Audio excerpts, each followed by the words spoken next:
It's being used to target and classify immigrants for deportation, but it has those same capabilities. They could be used against, actual American citizens domestically if the war on domestic terror was ever to begin in earnest. And so I find it an immensely concerning company, particularly its interest in predictive policing and pre-crime, which it was one of the earliest piloters of predictive policing. I believe they started in New Orleans. And there's also the fact that, the co-founder of Palantir, Peter Thiel. The Supreme Court just ruled on something Trump swore would never happen. But while cameras stayed on that ruling, a surveillance system most Americans have never heard of kept running, already deciding who gets deported next.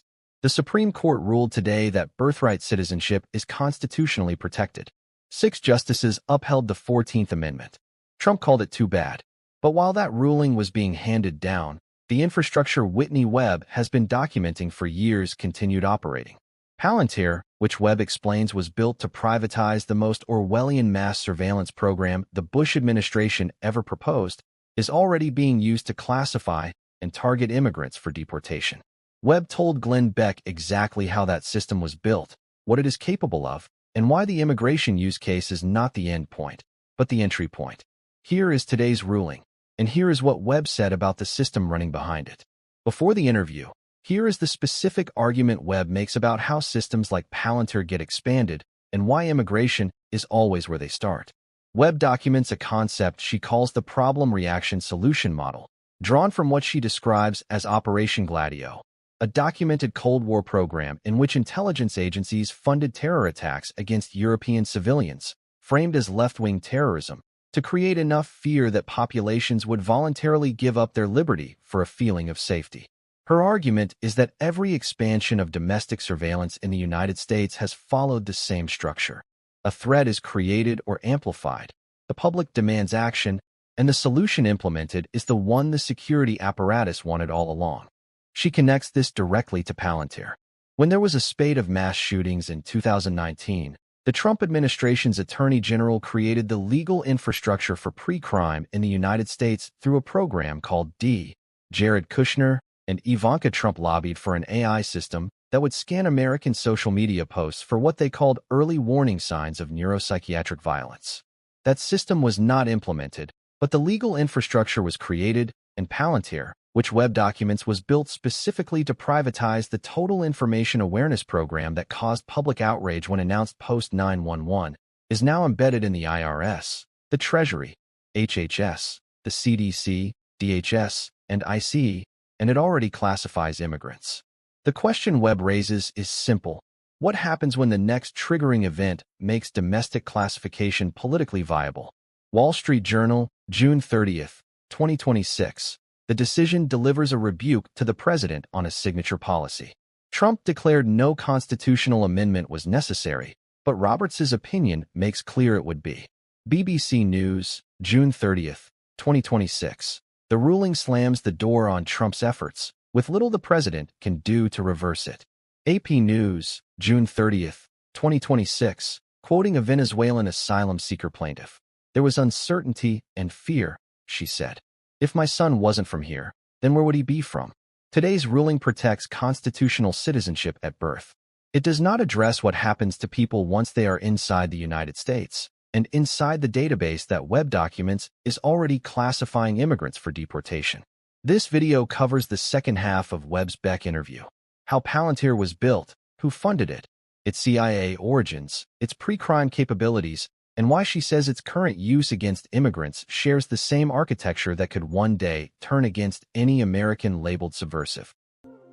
It's crazy, but what it does remind me of is something that happened several decades ago, mainly in Europe, that was called Operation Gladio. I don't know if you're familiar, but it basically involved intelligence agencies, organized crime, and elements of the Vatican funding terror attacks against civilians, and they were framed in that particular case as being terrorist attacks from the left, but the ultimate goal was to create so much terror that people would give up their liberty for feeling of security, feeling that it was safe to take the bus again, that it was safe to live a semblance of a normal life. It's sort of similar to what happened during COVID. People would give up so much, right? Take the injections, get the vaccine passport just to have a semblance of a normal life, right? But this is the same way to do that, but with violence.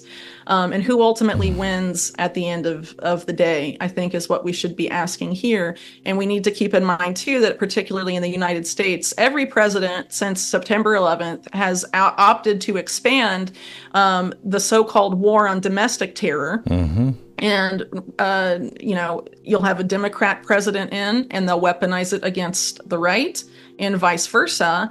But either way, the more it grows, the more it endangers our constitutional rights. Correct. And so I think it's very important to, again, be extra vigilant about that, because ultimately what they want, what the powers that be want, is that same Hegelian dialectic of problem, reaction, solution. Correct. They want to solicit that reaction, which has us consent to the solution that they wanted to implement anyway. And so I fear that because of the increased power of an entity like Palantir in the U.S. government now, that the next shoe to drop there will be a huge push for pre-crime, predictive policing, as discussed earlier.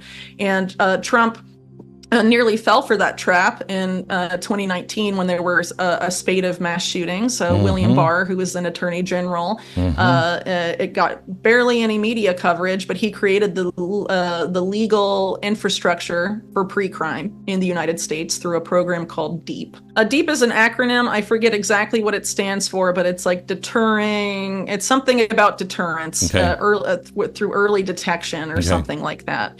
But basically, the legal infrastructure set up by Bill Barr there was that you could ostensibly arrest someone before they committed a crime preemptively. And there have been only a handful of arrests through DEEP via my understanding. But because it's there, anything could happen that could make it be deployed at scale. And so that was particularly concerning at the time, because after that, because of the outrage about the spate of shootings at the time that I think began with the El Paso Walmart shooting of that year, Trump said that social media platforms need to develop tools where they look at what users are saying and determine who will be a shooter before they can commit an act of violence. I'm paraphrasing there. And what's troubling too about the war on domestic terror is that the definition for it, the government's definition for it across administrations, is incredibly vague. So one example is that you can be defined a domestic terrorist if you feel like you have to stand up against perceived government overreach is the term. So that could very easily be anyone on either side of the political aisle. Yeah. So again, when we want to suspend civil liberties and constitutional rights for just one segment of the population because we're told it's necessary so that we can feel safer, what ultimately happens historically is that those rights go away for everybody. Except the people at the very, very, very top that are controlling these systems. What you just heard is Webb laying out Operation Gladio, the documented program in which intelligence agencies and organized crime funded civilian terror attacks to manufacture consent for surveillance and security crackdowns. Then drawing a direct line to the problem reaction solution model she expects to see deployed again to push pre-crime infrastructure into the United States at scale. She also connected this to Palantir's growth under the current administration and to William Barr's creation of the pre-crime legal infrastructure in 2019. What comes next is Webb's complete breakdown of what Palantir actually is, where it came from, who its founders consulted before building it, and why its current use classifying immigrants is not the final application. Palantir argues that it was an effort to privatize this program that was pushed on the public after 9/11 that was called Total Information Awareness, that was also housed in the Pentagon's DARPA. There was a huge outcry about this program at the time because it was, I would argue, rightly described as eliminating the constitutional right to privacy, because everyone's data was being sucked in and everyone's data was being spied on. And the ultimate goal of TIA, Total Information Awareness, was to have a pre-crime system in the United States that would stop they said at first terrorist attacks before they could happen. But they're not just looking at terrorists, they were looking at everybody. So obviously it was moving towards predicting crime before it happens. And it also had a health component where they said they would hopefully predict bioterror attacks before they happen. This is again during the the aftermath of the anthrax attacks of 2001, but also that they would predict pandemics before they happen. And a lot of that renewed interest in that, you could say, occurred during the COVID era, right? And so as this program was getting into trouble and they tried to change their name and tried to do all these things to keep Congress from defunding them, Palantir was incorporated by Peter Thiel. And Peter Thiel and Alex Karp, who were two of the Palantir co-founders, talked to Richard Pearl, who put them in touch with the person who was running Total Information Awareness. And they basically said, they viewed him as John Poindexter was his name. They viewed him as the godfather of modern surveillance, and they wanted to essentially recreate what he was doing. But they did so as an entirely private entity.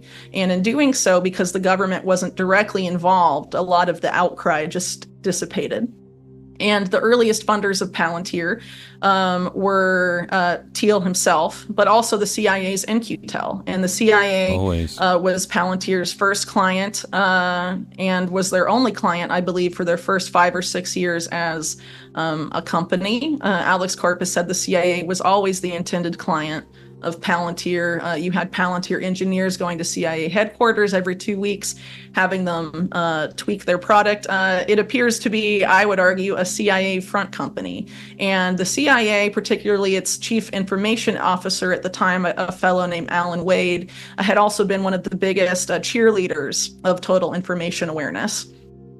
And he was also apparently a business partner of Ghislaine Maxwell's sister, Christine Maxwell. They tried to make a Homeland Security software program together called Gilead, which is, worthy of scrutiny as well. And I have some writing about that, or what is it? And more information about that in my book. Well, basically that there was this scandal in the 80s that involved Robert Maxwell, her father, called the Promise software scandal. And it was where the CIA and also Israeli intelligence put backdoors into this software program that was marketed to countries and to corporations and banks throughout the world. And Christine Maxwell had actually been directly involved with the front company that her father used to market that software.